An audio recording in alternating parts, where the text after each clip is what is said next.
Hello students, कैसे हैं आप लोग। आशा करता हूं आप सभी लोग स्वस्थ होंगे और अच्छे से होंगे। क्यों? क्योंकि वीडियो तो आप लोग देख रहे हैं, वीडियो से आपका कॉन्सेप्ट क्लियर हो रहा है, पढ़ाई के प्रति आपका कॉन्फिडेंस बढ़ रहा है। पिछले वीडियो में आपने क्या सब सीखा? हाँ, टाइप्स ऑफ वेक्टर, वेक्टर किसे कहते हैं, कितने प्रकार के वेक्टर होते हैं, उसे रिप्रेजेंट कैसे करते हैं, यूनिट वेक्टर क्या होता है, पोजीशन वेक्टर क्या होता है, वगैरह वगैरह। उसके बाद हम लोग वेक्टर अलजेब्रा को देखें। वेक्टर अलजेब्रा में हम लोगों ने अपने जस्ट पिछले वीडियो में ट्रायंगल लॉ और पॉलीगॉन लॉ को समझा था। समझा था? जा नहीं समझा था? तो मेरे पिछले वीडियो में जाके देख लो भैया, क्या ही बुराई है ना, वो तो रखा हुआ है यूट्यूब चैनल पर। तो हम लोग वहां पे जाके फिर से समझ सकते हैं ट्रायंगल लॉ को, पॉलीगॉन लॉ को। ठीक, आज क्या है, आज हम लोग डिस्कस करेंगे, क्या डिस्कस करेंगे? आज हम लोग डिस्कस करेंगे तीसरा टाइप ऑफ एडिशन। वो क्या है सर? वो है parallelogram law of vector addition. Triangle law पढ़ चुके, पॉलीगॉन लॉ पढ़ चुके, अब हम लोग पढ़ेंगे कौन सा? Parallelogram law of vector addition. ये ज्यादा काम का है। यहां हम लोग वेक्टर का मैग्नीट्यूड निकालते हैं, उसके रिजल्टेंट का मैग्नीट्यूड निकालते हैं। वेक्टर के पास मैग्नीट्यूड भी है, डायरेक्शन भी है, तो उसको जब ऐड करेंगे तो रिजल्टेंट भी क्या होगा? एक वेक्टर क्वांटिटी ही होगा, उसका मैग्नीट्यूड, उसका डायरेक्शन, ये सारा कुछ हम लोग आज सीखेंगे इसी वीडियो में। थोड़ा लंबा वीडियो जाएगा, बट पूरा का पूरा कॉन्सेप्ट पैरेललोग्राम लॉ का, रिजल्टेंट का सारा आपको ब्रीफली नॉलेज के साथ देंगे। तो स्वागत है आपका आपके अपने YouTube चैनल पर, और मैं हूं आपका साथी राजीव सर। चैनल पर नए हैं तो प्लीज सब्सक्राइब कर लीजिए, हमारे साथ बने रहिए, क्योंकि मैं रोज एक नया वीडियो डालकर आपके कॉन्सेप्ट्स को क्लियर कर रहा हूं। तो प्लीज आप लोग वीडियो पर बने रहे, चैनल को लाइक करें, सब्सक्राइब करें, औरों से भी शेयर करें। ठीक है, आइए हम लोग आगे बढ़ते हैं और समझते हैं parallelogram law of vector addition क्या है। ठीक, चलिए, इसमें भी बड़ा आसान सा है भाई। ये कोई एक वेक्टर है, मान लेते हैं ए, और दूसरा है कोई वेक्टर बी। किस काम के लिए दिया गया है? एडिशन है तो भैया जोड़ने के लिए दिया गया है। तो आइए जोड़ते हैं। कैसे जोड़ेंगे? जोड़ेंगे कैसे? तो according to this law, draw their free vectors in such a way that their tails are at a place या at a point, किसी एक पॉइंट पर उसका टेल आ जाए। इस प्रकार से, जैसे ट्रायंगल में था ना, ट्रायंगल में क्या था? ट्रायंगल में था कि वेक्टर के हेड पर, पहला वाले के हेड पर दूसरे वाले का टेल रखते थे। अभी ऐसा नहीं करेंगे। अभी क्या करेंगे? तो जैसे जैसे लिखेंगे वैसे वैसे पिक्चर को ट्रेस करते हैं। क्या करेंगे? दो वेक्टर दिया गया ना, ए और बी, किस काम के लिए? जोड़ने के लिए। तो इस प्रकार से इसका फ्री वेक्टर खींचेंगे कि दोनों का टेल एक जगह पे आ जाए। देखो, ये हो गया आपका वेक्टर ए, और इस साइड कर देते हैं आपका वेक्टर बी। ए और बी, देखो दोनों का टेल आ गया, दोनों का टेल आ गया। टेल आ गया सर, अच्छी बात है। देन, और जब टेल आएगा तो कुछ ना कुछ तो और तिरछा कर देते हैं इसको, अच्छा लगेगा। देखिए इस तरीके से ये आपका वेक्टर बी हो गया। तो हम लोग पाते हैं कि ये कुछ ना कुछ एंगल पर तो इंक्लाइंडेड होगा ही होगा। मान लेते हैं ये अल्फा एंगल है, तो टेल को इकट्ठा कर दिए। According to this law, draw their free vectors in such a way that their tails are at a same place. Then the bisector of the angle subtended at their tail gives the resultant of two vectors. तो इस angle का जो bisector होगा वो क्या देगा? दो vector का रिजल्टेंट देगा। रिजल्टेंट तो समझाए हुए क्या होता है? दो वेक्टर के एडिशन का क्या देगा? मैग्नीट्यूड देगा। समझ में ना बात? कौन? बाइसेक्टर ऑफ एंगल देगा। ठीक। ओ सर जी, ये कैसे देगा? कैसे देगा? ये मुश्किल है। कोई मुश्किल नहीं भाई। इस लेंथ को मतलब कि देखो, रिजल्टेंट का मैग्नीट्यूड देगा, मॉड लगा दिए यहां पे, रिजल्टेंट ऑफ टू वेक्टर्स देगा ना, कौन? बाइसेक्टर ऑफ एंगल, तो मॉड लगा दिए, मैग्नीट्यूड देगा। ठीक है। मैग्नीट्यूड क्या होगा? लेंथ होगा। लेंथ करने के लिए क्या करेंगे? चूंकि दो साइड हमको पता है पहले से, तो क्या करेंगे? कंस्ट्रक्शन में एक पैरेललोग्राम कंप्लीट करेंगे। दिख रहा है पैरेललोग्राम? हाँ, ठीक। तो हम लोग एक पैरेललोग्राम कंप्लीट कर लेंगे। पैरेललोग्राम कंप्लीट जब करेंगे तो हम लोग क्या पाए? इसको थोड़ा सा जब पिक्चर को ट्रेस करें तो किए तो क्या पाए कि इस पैरेललोग्राम का जो डायगोनल है सर, इस पैरेललोग्राम का जो डायगोनल है वही डायगोनल क्या दे रहा है? दो वेक्टर का रिजल्टेंट दे रहा है। ठीक है। Resultant of two vectors. Now अब यहां से लिख सकते हैं, now complete a parallelogram. Now complete a parallelogram, नाम दे दो O A B C. Now complete a parallelogram O A B C, complete कर दिए। एंड देन ड्रॉप ए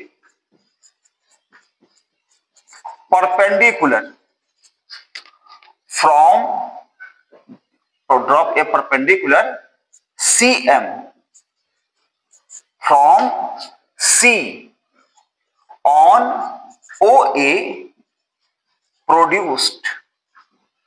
अब क्या किया हम लोग? इस OA को, ये लाइन दिख रहा है OA, इसको थोड़ा बढ़ा दिए और बढ़ा करके क्या किया? C से एक परपेंडिकुलर डाल दिए। देखो डाल दिए क्या? ये कंस्ट्रक्शन हो गया। हम फिर समझाते हैं इसको। OA produced, then the diagonal of the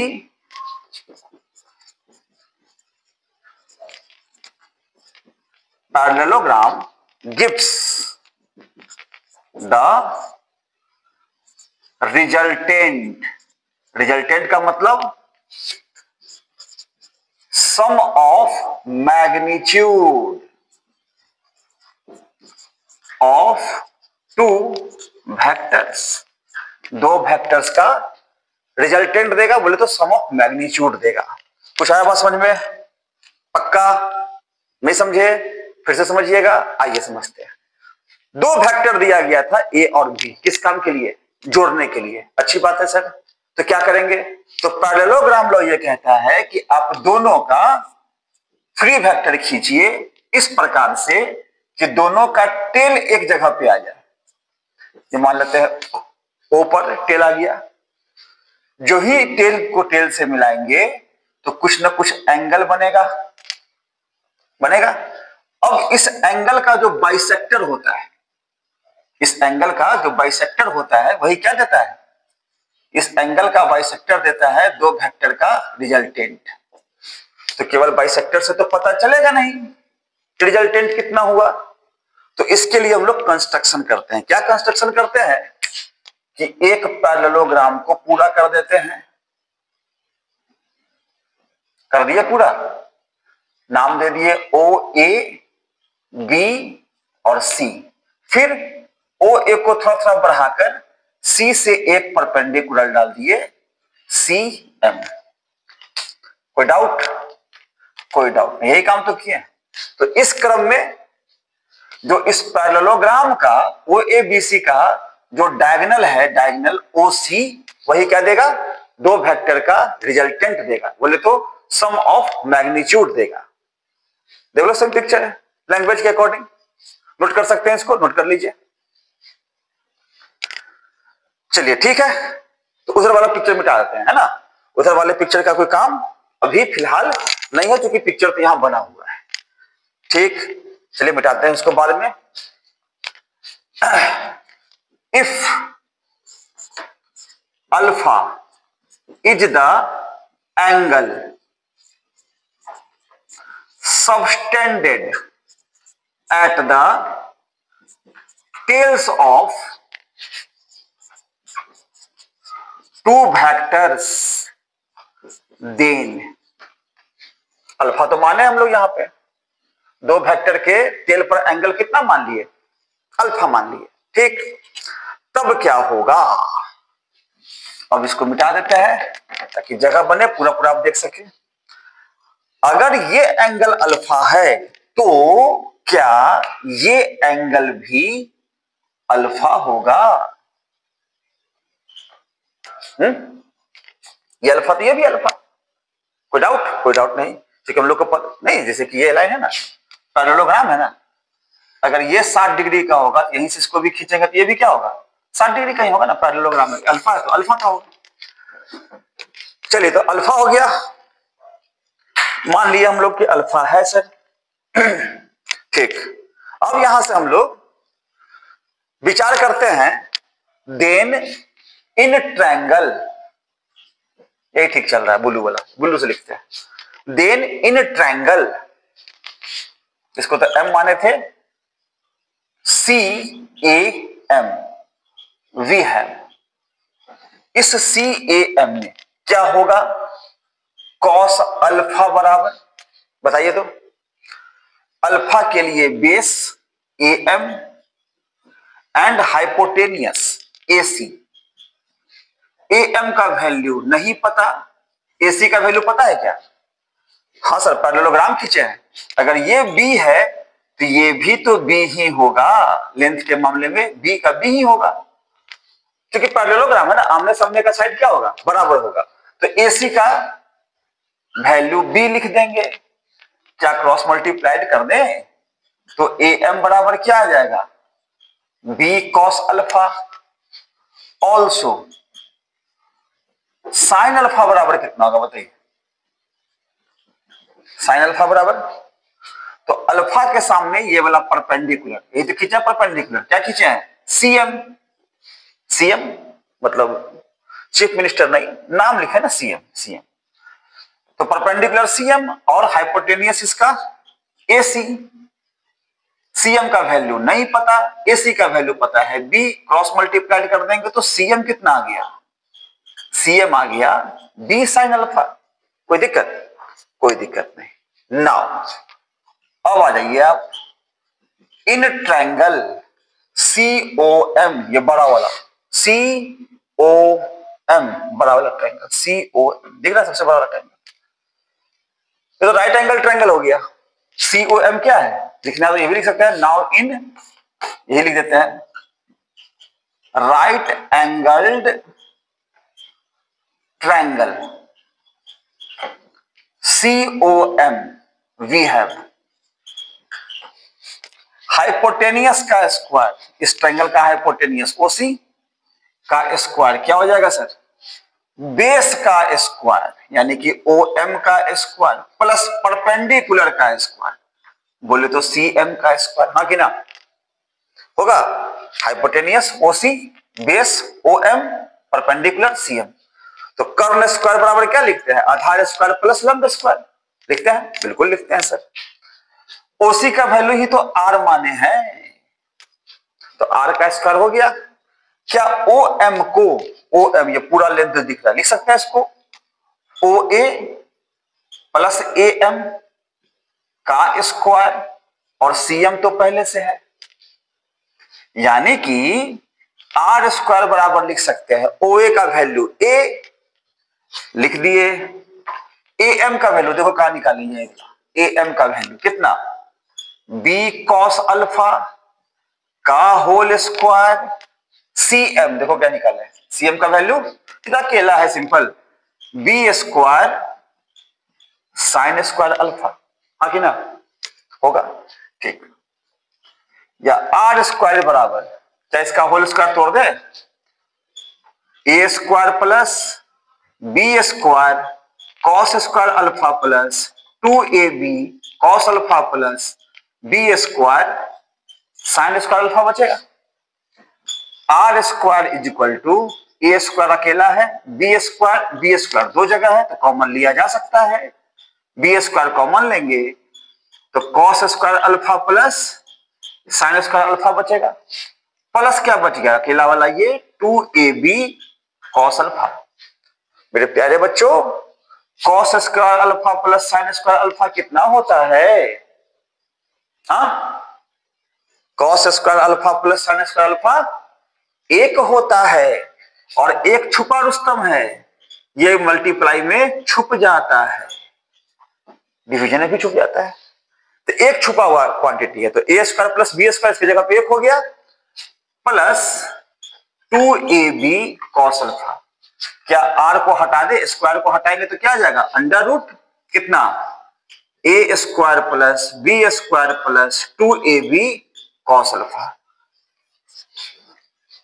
आ गया रिजल्टेंट का फॉर्मूला। इसी को क्या बोलते हैं, इसको बोलते हैं मैग्नीट्यूड ऑफ रिजल्टेंट।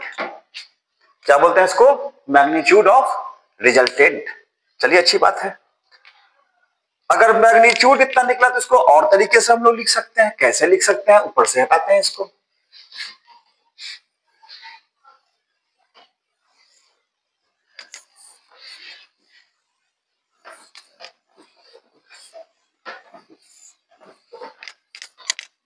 चलिए मैग्नीट्यूड हो गया, या लिख सकते हैं हम लोग आर के जगह पर a प्लस बी का मैग्नीट्यूड कितना, ए बी है तो A square plus B square plus 2ab cos alpha. ये भी आपका ये फॉर्मूला काम करेगा। अब यहां से टेक्निक समझ लेते हैं, a प्लस बी है, नहीं अगर c प्लस डी रहता तो क्या करते हैं, c प्लस डी का मैग्नीट्यूड क्या लिखते बताओ। यही प्रोसेस से C square plus B square plus 2cd, बीच का एंगल अल्फा अगर होता तो कॉस अल्फा, थीटा होता थीटा, 60 डिग्री तो 60 डिग्री। ये सब भी सीखेंगे स्पेशल केस में। अगर p प्लस क्यू का मैग्नीट्यूड पूछेगा तो क्या बताइएगा, under root P square plus Q square plus 2pq cos alpha. तो इस तरीके से हम लोग क्या करते हैं, मैग्नीट्यूड निकाल लेते हैं। चलिए गलती से पिक्चर तो मिट गया, चलिए हम फिर से बनाते हैं जल्दी से। वेक्टर ए था, बी था, एक रुकिए मार्कर चेंज था तो यहां भी चेंज कर ही देते हैं। एक पैरेललोग्राम हम लोग कंप्लीट किए थे, याद होगा आपको, और कंस्ट्रक्शन में आगे बढ़ गए थे यहां से परपेंडिकुलर।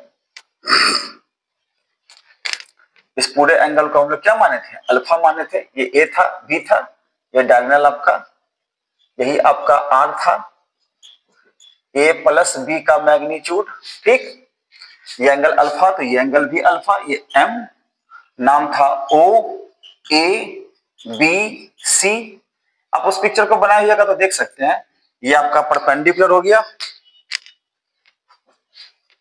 ये भी आपका बी ही होगा, यही पिक्चर था। तो यहां से हम लोग रिजल्टेंट निकाल लिए। तो मन में तो पहला सवाल आया कि सर जी जब भी दो वेक्टर का रिजल्टेंट पूछेगा तो इतना प्रोसेस करना होगा क्या? नहीं भैया, इस फॉर्मूला को केवल याद रखो ना, इस फॉर्मूला को याद रखना होगा बस। दो वेक्टर का रिजल्ट, इसका जैसे सी प्लस डी का निकाले हैं तो कहां हम पिक्चर बना दिए, पी प्लस क्यू का निकाले हैं तो कहां पिक्चर बना दिए, बस ये फॉर्मूला पर बिठा देना। इस फॉर्मूला पे चाहे सी प्लस डी हो, डी प्लस सी हो, कुछ भी, पी प्लस क्यू हो, क्यू प्लस पी, कुछ भी, बीच का एंगल दिया जाएगा दो वेक्टर का, आराम से रिजल्टेंट हम लोग इजिली निकाल सकते हैं। तो ये तो बात हो गया किसका, ये बात हो गया मैग्नीट्यूड का। ये बात किसका हो गया, मैग्नीट्यूड का हो गया।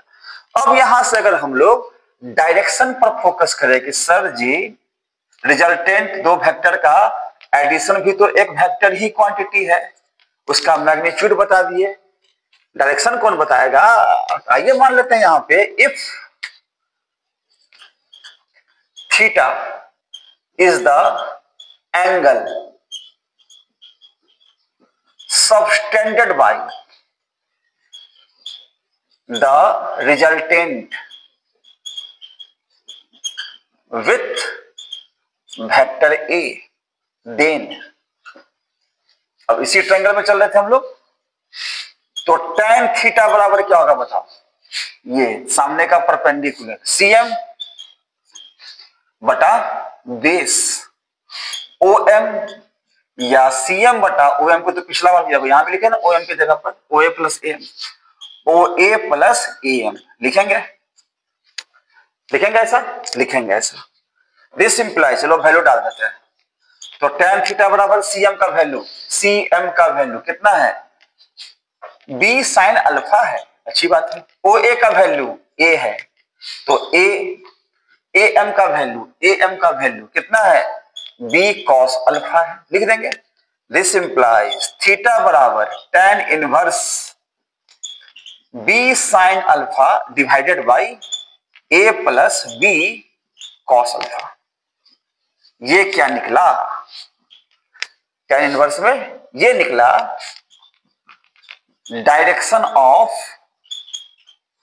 रिजल्टेंट, ये रिजल्टेंट का डायरेक्शन निकला, ये मैग्नीट्यूड निकला और ये डायरेक्शन निकला, मैग्नीट्यूड निकला और डायरेक्शन निकला। तो नोट कर सकते हैं और एज ए फॉर्मूला इसको हम लोग कैरी भी करेंगे, आप नोट कर लीजिए। अब यहां से हम लोग सीखेंगे स्पेशल केसेस कि अलग अलग एंगल्स पर रिजल्टेंट क्या सब होगा, अलग अलग एंगल्स पर रिजल्टेंट क्या सब होगा, तो उसका डायरेक्शन भी क्या होगा, मतलब जो भी इसका स्पेशल केसेस है उस सबको हम लोग विचार करेंगे कैसे कैसे होता है ना। इसके लिए लेकिन पूरा का पूरा हम मिटा देते हैं पहले, क्योंकि अब मेरा यूज केवल फॉर्मूले से है। फॉर्मूला कितना आया ये आप लोग ऑलरेडी निकाल चुके हैं। चलिए, यहां तक हम लोग सीख चुके हैं। क्या सीख चुके हैं सर? हम लोग सीख चुके हैं कि अगर दो वेक्टर है A एंड B और उसके बीच का एंगल है अल्फा, एंगल बिटवीन देम कितना है? अल्फा। देन रिजल्टेंट क्या हो जाएगा उसका? ये सीख चुके हैं, जस्ट इसको साफ किए हम लोग। A square plus B square plus 2AB cos alpha, कोई दिक्कत नहीं, एज ए फॉर्मूला ये काम करेगा। एंड डायरेक्शन के लिए थीटा निकाल लिए हैं, कितना निकाले हैं? tan inverse B sine alpha divided by A plus B cos alpha, कोई दिक्कत? ये दो फॉर्मूला हम लोग उसको घेर देते हैं, ये दो फॉर्मूला हम लोग ऑलरेडी सीख चुके हैं। तो यहां से अब हम लोग कैरी आउट करेंगे स्पेशल केसेस। स्पेशल केसेस में क्या? स्पेशल केसेस में if two vectors are collinear, types of vector समझाए थे ना, एक बार देखिएगा जरूर उस वीडियो को, क्योंकि नाम से खासियत को जानने में कहीं कोई दिक्कत नहीं है। If alpha is equal to 0, that is two vectors are collinear, एक बार लिख देते हैं, दो वेक्टर क्या है? कोलिनियर है। देन तब क्या होगा? तब होगा सर वेक्टर आर का magnitude under root A square plus B square plus 2AB cos 0 degree. cos 0 degree कितना होता है? cos 0 डिग्री 1 होता है, तो 1 तो गुना में छुप जाएगा, छुप गया। ये तो a प्लस बी के होल स्क्वायर के फॉर्म पे है, तो a प्लस बी का होल स्क्वायर यानी कि r का मैग्नीट्यूड कितना आ गया? a plus B. ये क्या हुआ? ये हुआ मैक्सिमम वैल्यू, इससे ज्यादा नहीं होगा। और कब नहीं होगा? जब दो वेक्टर क्या हो? कोलिनियर हो, यानी कि दोनों के बीच का एंगल कितना हो? 0 डिग्री हो। तो रिजल्टेंट की बात करेंगे तो थीटा बराबर यहां ऑल्सो करके लिख सकते हैं, theta is equal to tan inverse, value डालिए, फॉर्मूला है ना, डायरेक्शन निकालने का। तो बी साइन अल्फा की जगह कितना लेंगे 0 degree, A plus B cos 0 degree. Sine 0 0, cos 0 1 होता है ना, साइन 0 कितना होता है, साइन 0 0 होता है। तो थीटा कितना आ गया tan इनवर्स 0, 0 बाई कुछ भी होगा तो 0। This implies theta is equal to 0 degree.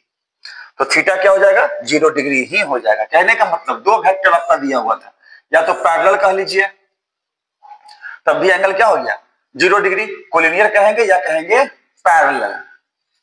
If two vectors are parallel, parallel होगा तो बस टेल से टेल को मिलाना है, टेल से टेल को मिलाना है, दोनों के रिजल्टेंट को जोड़ देना है, कोई दिक्कत। तो रिजल्टेंट का एंगल भी कितना होगा 0 डिग्री का 0 डिग्री ही रह जाएगा। समझ में आया सब लोग को। चलिए अब बस नाम बोलते हैं, यहां से केस 2 पे आइए हम लोग, केस 2 पे आते हैं। If alpha is equal to 180 degree, तो पहला तो था पैरेलल वाला कंडीशन या कोलिनियर वाला, अभी क्या है 180 डिग्री। 180 डिग्री पर क्या होता है two vectors are opposite to each other, कुछ इस प्रकार से हो जाएगा। एक तरफ हो गया वेक्टर ए और दूसरी तरफ हो गया vector B, two vectors are collinear. Collinear होगा तो क्या होगा सर, होगा क्या सर, वैल्यू डाल देते हैं ना, देखते हैं क्या होता है। तो A square plus B square plus 2ab cos 180 degree लिखेंगे। कॉस 180 डिग्री कितना होता है, कॉस 180 डिग्री होता है -1, तो -1 हो जाएगा इसका, यानी कि इसको लिख सकते हैं A square plus B square, minus को गुना करेंगे तो -2ab, ये तो होल स्क्वायर के फॉर्म पे आ गया। तो क्या लिख सकते हैं a माइनस बी का होल स्क्वायर, यानी कि r का मैग्नीट्यूड कितना हो गया a माइनस बी, ये होता है मिनिमम वैल्यू। अब चूंकि बात मैग्नीट्यूड का है, यहां ध्यान रखेंगे a माइनस बी कब होगा जब a बड़ा हो b से, अदरवाइज r का वैल्यू ले लेंगे b माइनस, कब जब b बड़ा होगा a से। तो दोनों में से कोई भी कंडीशन, जैसा ज्यादा वाला में से कम को घटाएंगे ना, क्योंकि मॉड लगाए हैं, मॉड लगाने पर वैल्यू क्या होना चाहिए पॉजिटिव होना चाहिए, और अगर माइनस में आ भी गया तो आपको वैल्यू तो पॉजिटिव ही लेना है, क्योंकि लेंथ है, वेक्टर का मैग्नीट्यूड क्या है लेंथ ऑफ द एरो है, तो आपको मैग्नीट्यूड ही लेना है। बस ध्यान रखेंगे इस बात को, जो बड़ा होगा बड़ा वाले में से छोटा घटाएंगे, नहीं भी घटाएंगे तब भी बहुत बड़ा इश्यू नहीं है। अब यहां से हम लोग आते हैं डायरेक्शन पर, तो थीटा बराबर क्या हो जाएगा tan inverse b sine 180 degree divided by a plus b cos 180 degree. Sine 180 degree पे कितना होता है साइन 180 0 ही होता है, तो थीटा बराबर अगेन क्या आ गया tan inverse 0 implies theta is equal to 0 degree. तो रिजल्टेंट भी क्या होगा उसी दिए गए वेक्टर के डायरेक्शन में रह जाएगा। क्लियर है यहां तक। बस कुछ नहीं करना है, इस फॉर्मूला पर जो है ना, ये तो फॉर्मूला जो निकाले रिजल्टेंट के मैग्नीट्यूड का और डायरेक्शन का, उसी पर अलग अलग एंगल्स को मानकर हम लोग रिजल्ट्स देख रहे हैं कि जब पैरेलल वेक्टर होगा तो अल्फा बराबर 0 डिग्री, उस केस में कितना आएगा तो a प्लस बी, रिजल्टेंट का एंगल 0 डिग्री। केस 2 जब अल्फा 180 डिग्री होगा बोले तो अपोजिट वेक्टर्स होगा, अपोजिट वेक्टर होगा तो रिजल्टेंट कितना आएगा तो a माइनस बी, रिजल्टेंट का एंगल 0 डिग्री। समझ में आया सब बात। चलिए इसी प्रकार से हम लोग केस 3 पर विचार करते हैं। केस नंबर 3,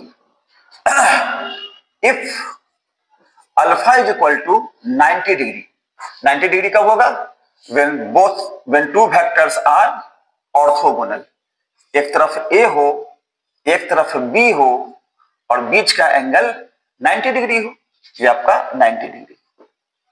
रिजल्टेंट जाएगा इस तरीके से r का मैग्नीट्यूड, तो कितना होगा r का मैग्नीट्यूड, r का मैग्नीट्यूड हो जाएगा अभी अंडर रूट उसी फॉर्मूला से a square plus b square plus 2ab cos 90 degree. Cos 90 degree का वैल्यू कितना होता है सर, कॉस 90 डिग्री का वैल्यू 0 होता है, तो a square plus b square plus 0, यानी कि आर का मैग्नीट्यूड कितना आ गया, 90 डिग्री पर ए स्क्वायर प्लस बी स्क्वायर आ गया। कोई दिक्कत? कोई दिक्कत नहीं, सिंपल है, वैल्यू डाल दिए, cos 90 जीरो होता है तो बातें खत्म हो गया उसका। डायरेक्शन के लिए बात करेंगे तो tan इनवर्स कितना, b sine 90 degree divided by a plus B cos 90 degree. Sine 90 degree कितना होता है सर, साइन 90 डिग्री 1 होता है, a रह गया, cos 90 कितना होता है, 0 होता है, तो 0 से गुना करेंगे तो बातें खत्म हो गया। तो थीटा कितना आ गया, tan inverse b by a, ये हो गया रिजल्टेंट आपका। अब इसको थोड़ा सा हम लोग, तीनों केस समझ में आ गया, और भी केसेस लेंगे अभी, है ना, केसेस तो और भी है, 5 गो केस हम आपको बताएंगे। इसे जेन्युइनली किताब में 3 गो रहता है, बट आपको हम 5 केस बताएंगे, और सब नॉलेज को बढ़ाने के लिए होगा। और कई सारा क्वेश्चंस भी आपको यहाँ पे डील करके दिखाएंगे, टेक्निकल क्वेश्चंस, थ्योरेटिकल क्वेश्चंस, जहां पे कंफ्यूजन होता है। तो यहां से हम लोग रिजल्ट्स को थोड़ा समराइज कर लेते हैं एक जगह पर। समराइज करने का मतलब ये हो गया कि दो वेक्टर है, a प्लस बी ही है। और जरा देखिए, अल्फा बराबर वैल्यू लेंगे,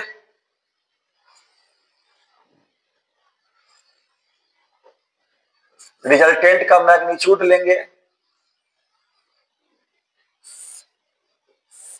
तो अल्फा जब 0 डिग्री होगा तो रिजल्टेंट क्या होगा, a plus B. Given vector तो आपका a प्लस बी था ही ना, ये आपका मैक्सिमम वैल्यू अभी आपका आया भी है, आप देख सकते हैं, maximum value a plus B. जब अल्फा हम लोग 180 डिग्री लेंगे तो a माइनस बी, ये क्या है, ये है इसका मिनिमम वैल्यू। ठीक, ये बात भी समझ में आ गया।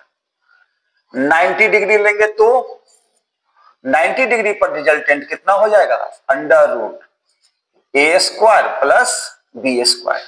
90 डिग्री पर resultant A square plus B square, ये इसका इंटरमीडिएट वैल्यू बोलते हैं इसको,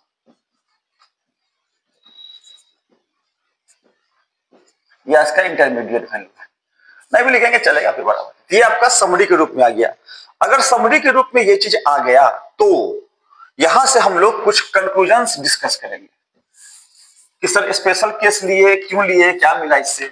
जब आप फार्मूला लिख ही दिए थे तो एंगल डाल डाल के हम लोग खींच लेते किसी का, कभी 60 डिग्री पर होगा, कभी 30 डिग्री पर होगा, तो कितना केस लीजिएगा ऐसे में, तो फार्मूला पे ही डील होगा वो।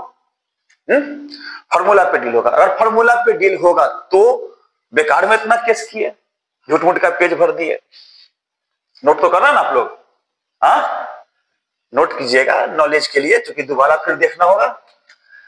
चलिए यहां से हम लोग अब डिस्कस करते हैं कंक्लूजन्स। इस स्पेशल केसेस को बताने का कारण क्या था। इस स्पेशल केस को बताने का कारण ये था, पहला, एंगल बढ़ेगा 0 डिग्री से 80 डिग्री तक है ना, अब बीच में 90 डिग्री था, तो इंटरमीडिएट वैल्यू मिला। यानी कि दो वेक्टर के बीच का एंगल बढ़ेगा तो रिजल्टेंट का वैल्यू भी क्या होगा, बढ़ेगा। हाँ सर जी घटेगा, मैक्सिमम वैल्यू कब है, 0 डिग्री पर है, मिनिमम कब है, 180 डिग्री पे है। तो इफ अल्फा इंक्रीजेज, अल्फा क्या है, दो वेक्टर के बीच का एंगल है, द रिजल्टेंट इज डिक्रीजेस। ये बात सबसे पहले, अल्फा का वैल्यू बढ़ेगा तो रिजल्टेंट का वैल्यू क्या होगा, घटेगा। अल्फा का वैल्यू बढ़ेगा तो रिजल्टेंट का वैल्यू क्या होगा, घटेगा। पहला कंक्लूजन आ गया। अल्फा बढ़ रहा है ना 0 से 180, तो मैक्सिमम से मिनिमम हो गया ना। देखिए सब कोई एंगल नहीं है, 0 डिग्री एंगल है तो मैक्सिमम वैल्यू है, वहां से एंगल जो जो बढ़ेगा वैसे वैसे क्या होगा, उसका रिजल्टेंट घटेगा। एक एग्जांपल दिखाते हैं आपको। दो वेक्टर है भाई, दिया हुआ है वेक्टर ए बराबर 3 यूनिट, दिया हुआ है इफ वेक्टर ए बराबर 3 यूनिट, बी बराबर 4 यूनिट। देन चलिए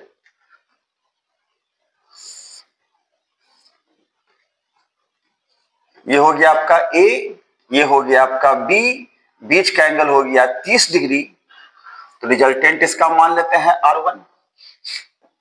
ठीक इसी प्रकार से ये हो गया आपका ए, ये हो गया आपका बी, बीच का एंगल 60 डिग्री, इसका रिजल्टेंट मान लेते हैं R2। ठीक इसी प्रकार से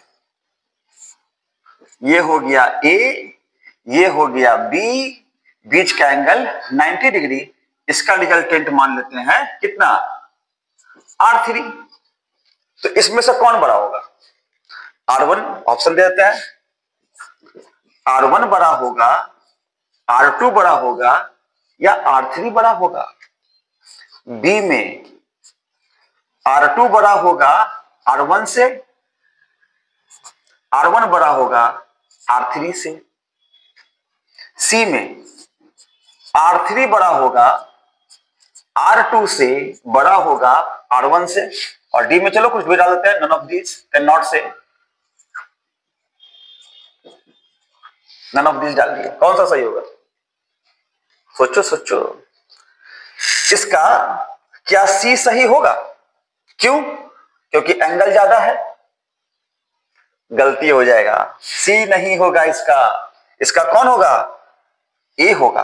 एंगल जितना कम होगा रिजल्टेंट का वैल्यू उतना ज्यादा होगा। दो वेक्टर के बीच का एंगल जितना कम होगा उसके रिजल्टेंट का वैल्यू उतना ज्यादा होगा। लिखा हुआ भी है, एंगल इंक्रीज करेगा तो रिजल्टेंट डिक्रीज करेगा।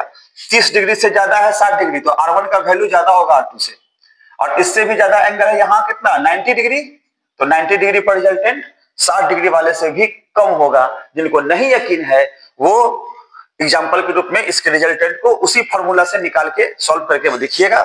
अगर नहीं होगा ऐसा तो कमेंट सेक्शन में कमेंट कीजिएगा कि क्या सर जी बता दिए उल्टा पुल्टा बात, है ना।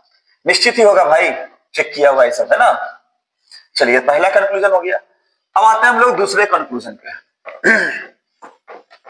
दूसरा कंक्लूजन क्या कहता है, दूसरा कंक्लूजन कहता है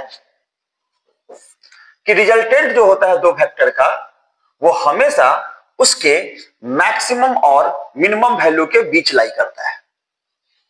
समझ में आया नहीं, चलिए आर मिनिमम से बड़ा बराबर होगा आर से बड़ा बराबर होगा आर मैक्सिमम, ये कंक्लूजन है।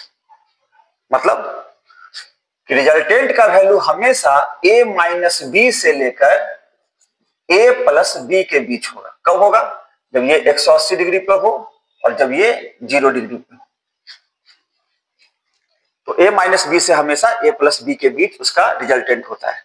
तो यहां से हम लोग चेक कर सकते हैं, क्या चेक कर सकते हैं, क्वेश्चन कहेंगे is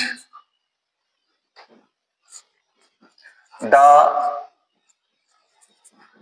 resultant of 2 unit and 4 unit is, option दे देगा आपको, 1 यूनिट, बी में कह देगा 3 यूनिट, सी में कह देगा 5 यूनिट, डी में कह देगा 7 यूनिट।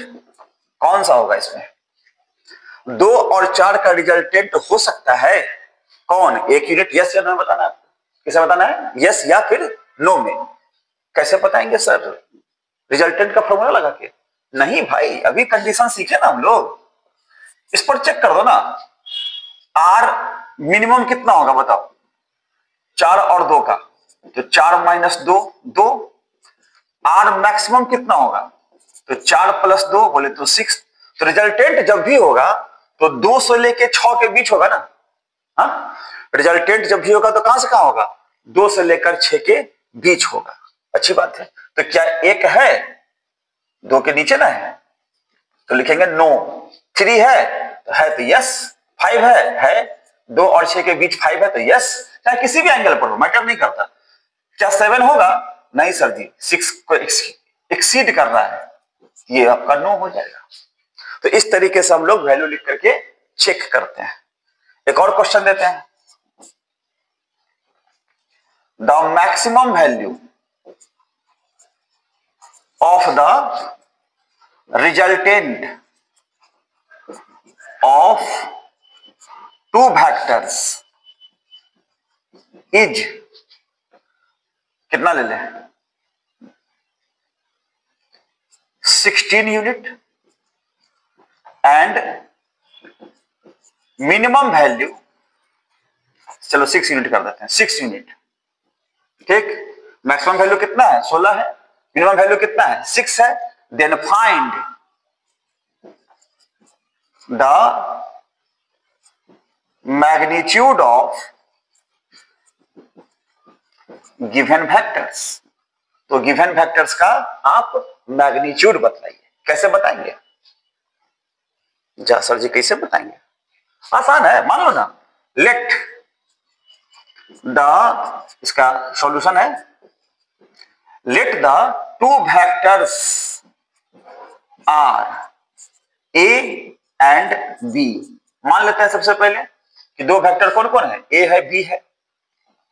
तो इसका मैक्सिमम वैल्यू कितना होगा, ए प्लस बी, कितना दिया हुआ है क्वेश्चन में, 16, समीकरण 1 मान लेते हैं। मिनिमम वैल्यू कितना होगा, ए माइनस बी, कितना दिया हुआ है, 6, इसको समीकरण 2 मान लेते हैं।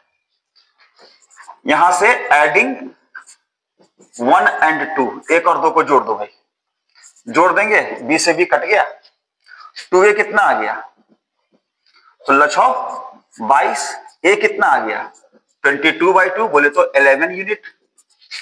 अब यहां से फ्रॉम इक्वेशन फर्स्ट ए का वैल्यू डाल दें 11, तो बी बराबर लिख सकते हैं 16 माइनस 11, बोले तो 5 यूनिट। तो ए हो गया 11 और बी हो गया 5। ऐसे करके भी हम लोग क्वेश्चंस को बनाते हैं, क्वेश्चंस को डील करते हैं। समझा सब लोग को? नोट कर लीजिए।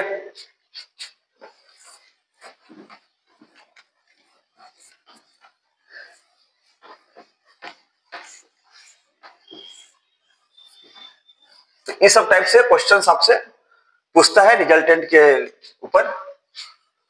चलिए अब हम लोग आगे बढ़ते हैं, इस सब को मिटा देंगे। अब नोट तो कर ही लिए होइएगा आप लोग। तो सब गया, कहां गया, मेमोरी में। चलिए ठीक, मेमोरी में से निकाल के देख लेंगे इसको। आगे बढ़ते हैं और लिखते हैं हम लोग केस नंबर 4, चौथा केस। केस नंबर 4 में क्या है, if alpha is equal to 120 degree, then कुछ इस प्रकार का, ये हो गया ए, ये हो गया आपका बी, बीच का एंगल 120 डिग्री। दिक्कत कर लेते हैं। फिर आर का मैग्नीट्यूड कितना हो जाएगा, फिर अभी सीखे हम लोग, A square plus B square plus 2ab cos 120 degree, हाँ कि ना। चलिए वैल्यू डाल दे, तो A square plus B square plus 2ab cos 120 का वैल्यू -1/2। क्या 2 से 2 को काट दे, हाँ 2 से 2 को जो ही काटेंगे तो क्या आ जाएगा, A square plus B square minus A B, ये आ गया वैल्यू। तो आप बोलिएगा कि सर इतना कौन बड़ा बात है, इतना तो हमको आता ही था, फॉर्मूला आप सिखा ही दिए हैं, 120 का वैल्यू तो हमको पता था पहले से, डाल के आराम से निकाल लेते। इसमें स्पेशल केस वाली क्या ही बात आ गई, बात है मेरे भाई।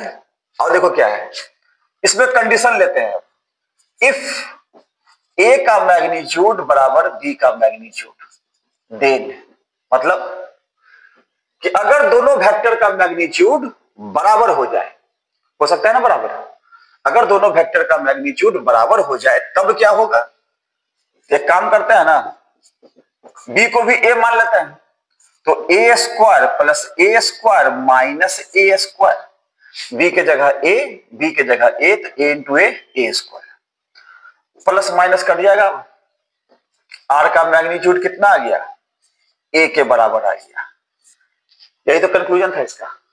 120 डिग्री पर एक खासियत है। क्या खासियत है? कि अगर दो वेक्टर जिसका मैग्नीट्यूड बराबर हो, मान लेते हैं ए है, ए है, ठीक, दो वेक्टर जिसका मैग्नीट्यूड बराबर हो और अगर संयोगवश वो 120 डिग्री पर इंक्लाइंडेड हो, मतलब उसके टेल पर बनने वाला एंगल कितना हो, 120 डिग्री हो, तब उसका रिजल्टेंट दिए गए वेक्टर के मैग्नीट्यूड के बराबर होता है। और डायरेक्शन के लिए ये भी आपका 60 डिग्री और ये भी आपका 60 degree, 60 degree with each vector. Direction क्या हो जाएगा इसका? 60 डिग्री विथ ईच वेक्टर, प्रत्येक वेक्टर के साथ 60 डिग्री का एंगल बनाते हुए चलेगा। तो ये एक स्पेशल बात था। क्या बात था, समझ में आया कुछ? पक्का नहीं आया? चलो फिर समझते हैं। दो वेक्टर था, एक था a इक्वल टू 10 यूनिट और दूसरा था b इक्वल टू, मान लेते हैं b ही है, लेकिन वैल्यू इसका मैग्नीट्यूड सेम है, 10 यूनिट है, और संयोग से इसके बीच का एंगल कितना है, 120 डिग्री है। तो इसका रिजल्टेंट कितना होगा, बिना सॉल्व किए बता देंगे। इसका रिजल्टेंट होगा, हाँ, 10 यूनिट। एंगल कितना होगा डायरेक्शन का, 60 डिग्री विथ ईच वेक्टर। चाहे ए के साथ बनाए या बी के साथ बनाए, कितना एंगल बनाएगा, 60 डिग्री का ही बनाएगा। Got it? क्लियर है? ये स्पेशल बात था। अब यहां से एक दो ट्रिकी क्वेश्चंस है। ट्रिकी क्वेश्चंस क्या है कहेगा, इसे क्वेश्चन देखते हैं। Is the resultant of 3 vectors having equal magnitude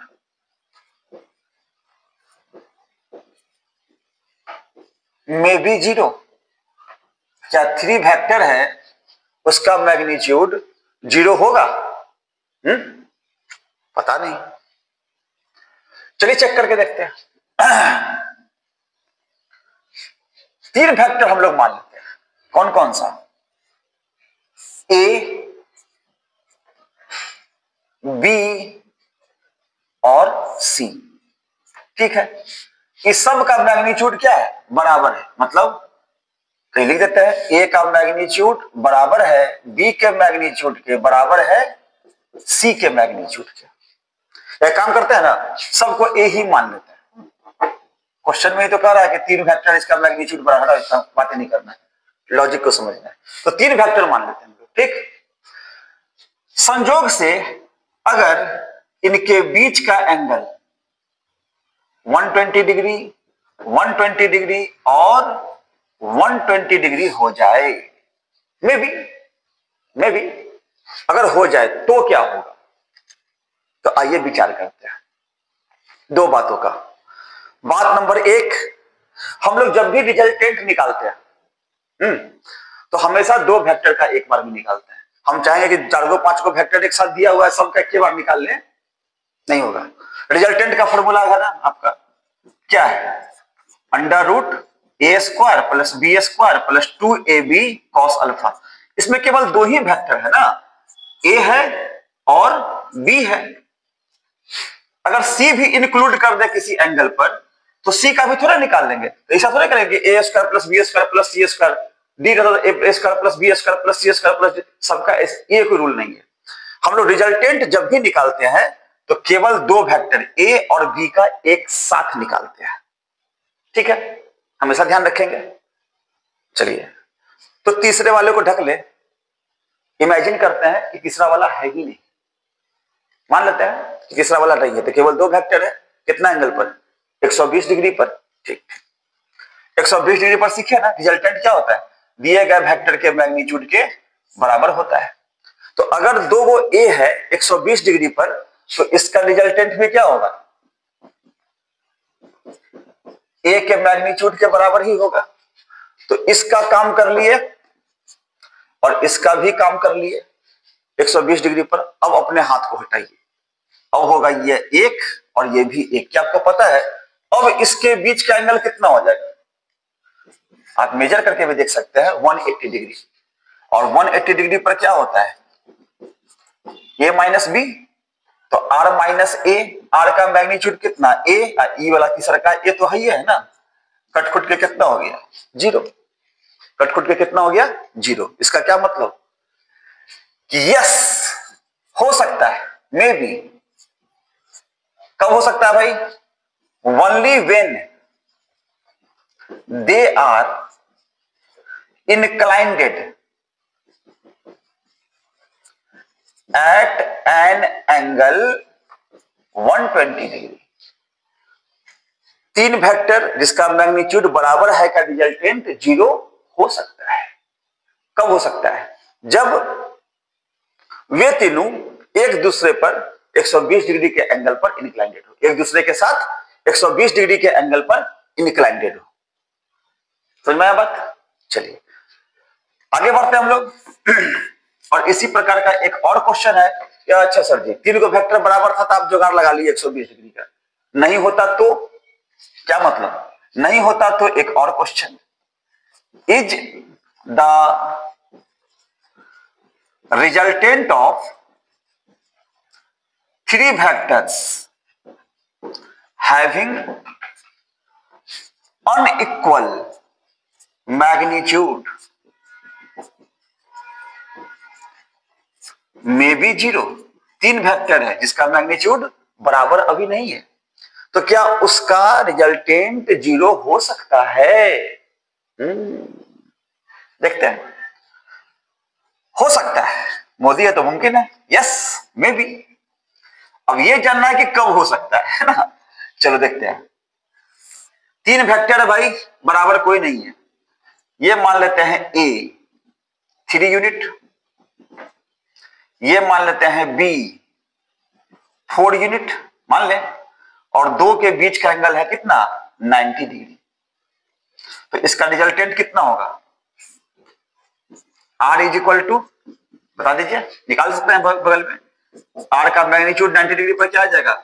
A वाले का स्क्वायर प्लस B वाले का स्क्वायर, 9 प्लस 16 अंडर रूट 25 बोले तो 5 unit.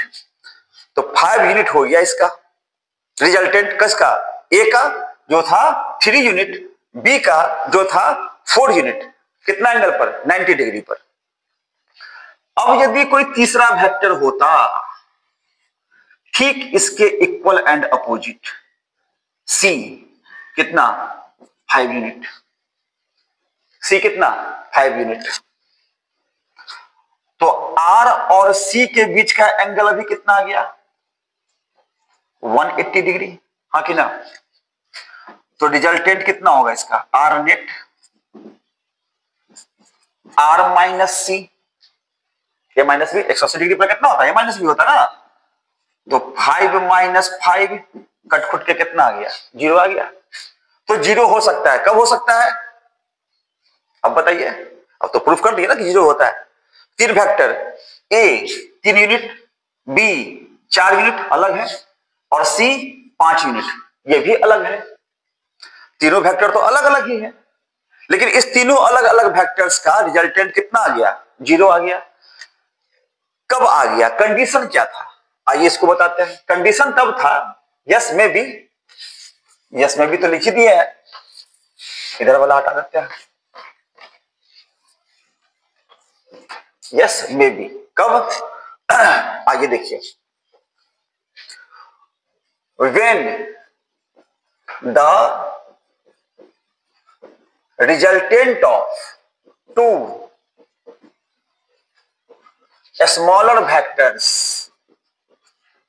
is equal and opposite to third large vector। जब दो छोटे वाले का रिजल्टेंट तीसरे बड़े वाले के बराबर हो जाए। ठीक, क्या हुआ? मतलब दो छोटे वाले का रिजल्टेंट, छोटा वाला कौन कौन है भाई? A 3 यूनिट, B 4 यूनिट, इस दोनों का रिजल्टेंट कितना जो भी है वो तीसरे वाले के इक्वल एंड अपोजिट हो जाए 5 यूनिट 5 यूनिट, तब क्या होगा, तब तीनों अनइक्वल वेक्टर का रिजल्टेंट 0 होगा। इसको एक और एग्जांपल से समझते हैं। दो वेक्टर है, एक है आपका ए कितना 6 यूनिट और दूसरा है आपका बी कितना 8 यूनिट, अलग अलग है। संयोग से इस दोनों के बीच का एंगल है 90 डिग्री, तो रिजल्टेंट क्या होगा दोनों का, आर का मैग्नीट्यूड अंडर रूट ए वाले का स्क्वायर प्लस बी वाले का स्क्वायर, नहीं होता A square plus B square, A square plus B कब होता है, जब 90 डिग्री पे हो। स्पेशल केस नंबर 3 36 प्लस 64 अंडर रूट कितना आ गया 100, 100 का मतलब 10 यूनिट। ओ इसका मतलब ए और बी 6 यूनिट 8 यूनिट 90 डिग्री पर होगा, तो इसका रिजल्टेंट कितना होगा, इसका रिजल्टेंट होगा 10 यूनिट, कोई दिक्कत नहीं, 90 डिग्री पे हो गया। अब यदि तीसरा वेक्टर इसके ठीक अपोजिट हो जाए, C बराबर कितना हो जाए 10 यूनिट, संयोग से कभी हो जाए किसी केस में, तो अब इसके बीच का एंगल कितना हो गया 180 डिग्री। 180 डिग्री पर आर नेट क्या निकालेंगे, अब दोनों का रिजल्टेंट आर माइनस सी, 10 माइनस 10 बोले तो 0, यूनिट लगा दो भाई, लिख दिए तो आंसर। कुछ है समझ में? अब दो छोटा वाला कौन कौन, छोटा वाला ए था, छोटा वाला बी था, क्योंकि सी तो 10 है ना, दिया गया तो 10 है वो, तो दो छोटे वाले का रिजल्टेंट, दो छोटे वाले का रिजल्टेंट तीसरे बड़े वाले के इक्वल एंड अपोजिट हो जाए, तो उसका तीनों का रिजल्टेंट 0 हो सकता है। क्लियर है कॉन्सेप्ट? कॉन्सेप्ट क्लियर है सर? Very good. ऐसे ही मन लगाकर पढ़िए, वीडियो पर बने रहिए, एक से बढ़ के एक कॉन्सेप्ट, एक से बढ़ के एक नॉलेज आपको मैं देता ही रहूंगा, ताकि हमारा ये देश शिक्षा के क्षेत्र में बहुत आगे बढ़ सके, केवल साइंटिस्ट लोग पैदा हो। गौर करके देखें, जिस देश का इकोनॉमी हाई है उस देश में खासियत क्या पता है, साला वहां का लिटरेसी भी बहुत हाई है। लोग जितना ज्यादा शिक्षित होंगे उनमें आधुनिकता की भावना उतनी अधिक बढ़ती चली जाएगी, और वो जितना ज्यादा मॉडर्न होते जाएंगे, आधुनिकता के पीछे बढ़ते जाएंगे, उनका लिविंग स्टैंडर्ड भी हाई होता चला जाएगा, पर कैपिटा इनकम हाई होता चला जाएगा, सब कुछ ठीक होता चला जाएगा।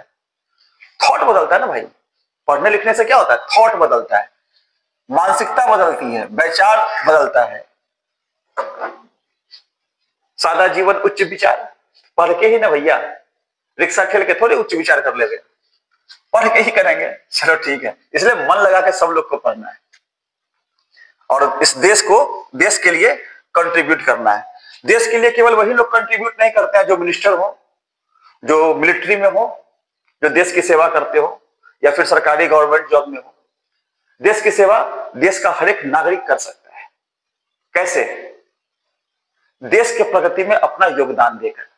जैसे कि हम टीचर हैं, बच्चों को शिक्षित कर रहे हैं, आप बच्चे हैं, अपने जीवन में शिक्षित होकर के आप आगे बढ़ते हैं, तो निश्चित ही देश के लिए कुछ ना कुछ कंट्रीब्यूट तो करते ही हैं।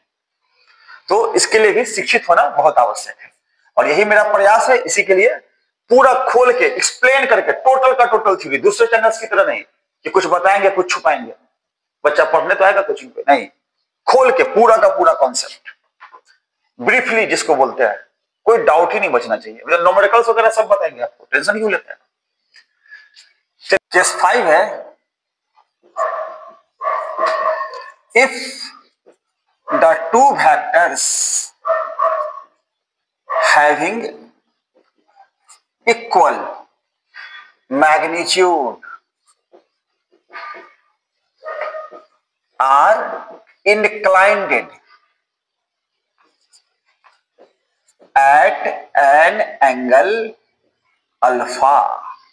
दो वेक्टर है भाई, देख लो, और दोनों का संयोग से मैग्नीट्यूड क्या है, इक्वल है,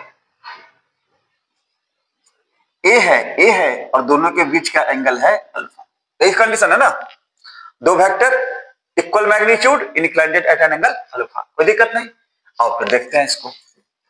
इस केस में आर तो वही फॉर्मूला है, उसको चेंज होगा नहीं। कैसे लिखेंगे? ए स्क्वायर, बी की जगह भी ए है तो A square plus 2a cos alpha. A square कितना हो गया? 2a स्क्वायर, 2a फिर से 2a square cos alpha.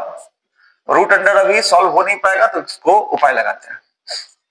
2a square common लेंगे, 1 प्लस कॉस अल्फा बचेगा। 2a square 1 plus cos alpha कितना होता है? वैसे पढ़ लीजिएगा, ट्रिग्नोमेट्री का फॉर्मूला है, कितना होता है? 2 कॉस स्क्वायर अल्फा बाई 2। अब देखिए, अब रूट के बाहर आ जाएगा। कैसे? दो ठो दो है ना, तो रूट के बाहर ए को 2 आ गया। ए स्क्वायर का ए, कॉस स्क्वायर का cos alpha by 2। This is the resultant. ये हो गया आपका R. Angle alpha by 2, angle alpha by 2, तो क्या बोलेंगे? At an angle alpha by 2 with each vector. प्रत्येक वेक्टर के साथ कितना एंगल बनाया?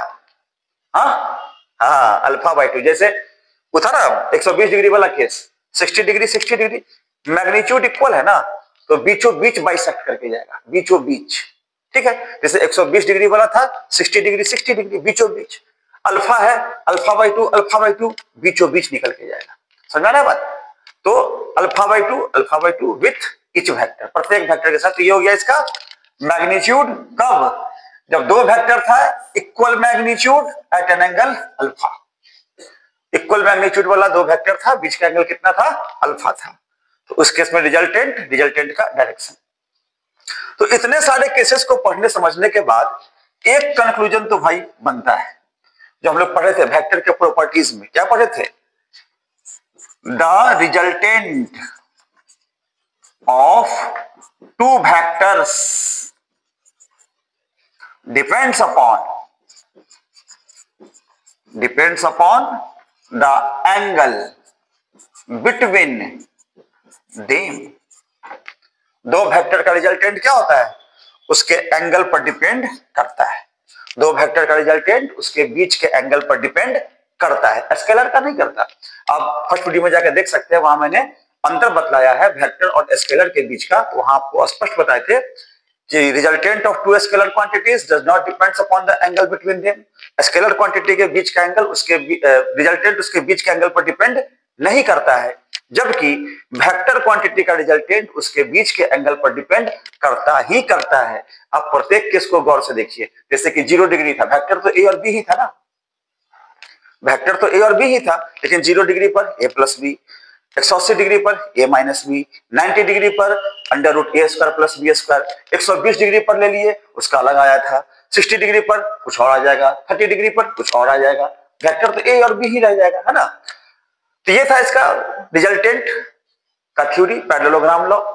पैरेललोग्राम लॉ के तहत हम लोग दो वेक्टर का रिजल्टेंट कैसे निकालते हैं, उस रिजल्टेंट का मैग्नीट्यूड, उसका डायरेक्शन, उससे संबंधित कई सारा केसेस, ये सब न्यूमेरिकल टाइप का केस ही है ना। और दो थ्योरेटिकल क्वेश्चंस भी हम लोग किए कि तीन वेक्टर है, मैग्नीट्यूड बराबर होगा, रिजल्टेंट 0 होगा, कैसे होगा, कब होगा, किस कंडीशन पे होगा। तीन वेक्टर है, मैग्नीट्यूड बराबर नहीं है, उसका रिजल्टेंट 0 होगा, कब होगा, कैसे होगा, उसको निकाले हम लोग, है ना। तो अलग अलग तरीके से हम लोग इसको देखे, सॉल्व किए। अब इसके बाद बच जाता है आपका न्यूमेरिकल्स।